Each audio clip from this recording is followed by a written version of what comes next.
তেমনি ভাবে নিজের রাজনৈতিক সিদ্ধান্ত নিজে নিতে পারার ক্ষমতাকেও আমরা বিজয় হিসেবে দেখি।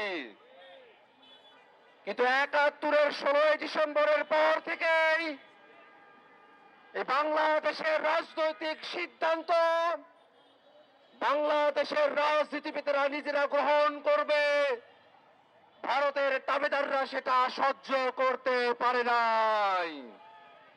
ভারত নিজেদের মতো করে এই বাংলাদেশে তারা পাপেট শাসক তারা বসিয়েছে, পাপেট রাজনৈতিক দল তারা তৈরি করেছে। সেই রাজনৈতিক দলগুলোকে তারা ফুলিয়ে ফাঁপিয়ে বাংলাদেশে 16 বছর ধরে তারা ফ্যাসিবাদ কায়েম করে রেখেছিল। 24-এর অভ্যুত্থানের মধ্য দিয়ে বাংলাদেশের জনগণ বাংলাদেশ থেকে ওই ভারতের পাপেট স্বৈরাচার শেখ হাসিনা এবং আওয়ামী লীগকে যেমন উৎখাত করেছে, তেমনি ভাবে বাংলাদেশে গেলে থাকা দিল্লির আধিপত্যবাদের বিরুদ্ধেও বাংলাদেশের মানুষেরা তাদের উচ্চ কণ্ঠ তারা জারি করেছে। এই বাংলাদেশকে আর দিল্লির আধিপত্যবাদের মধ্যে দিয়ে বাংলাদেশের সম্ভাবনাকে নষ্ট করার আমরা কোনরূপ সুযোগ দেব না। অত্যন্ত দুঃখের বিষয়, আজকে 16ই ডিসেম্বরকে নরেন্দ্র মোদী ভারতের বিজয় দিবস হিসেবে উল্লেখ করেছে। বাংলাদেশের স্বাধীনতা, বাংলাদেশের বিজয় দিবসকে, বাংলাদেশের জনযুদ্ধকে, বাংলাদেশের মানুষের সংগ্রামকে ভারতের বিজয় হিসেবে দেখানোর মধ্য দিয়ে নরেন্দ্র মোদী দৃশ্যত ইতিহাস বিকৃতি করেছে।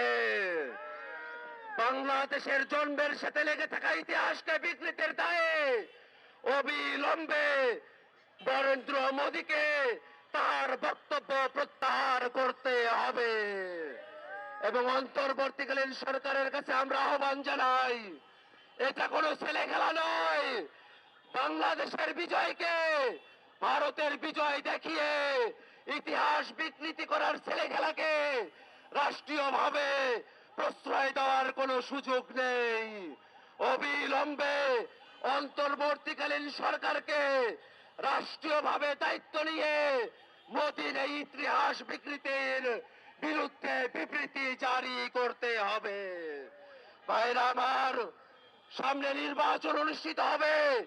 এবারের নির্বাচন শুধু মার্কার নির্বাচন না, এবারের নির্বাচন সংস্কারের নির্বাচন, এবারের নির্বাচন বাংলাদেশকে নতুন করে গড়ার নির্বাচন।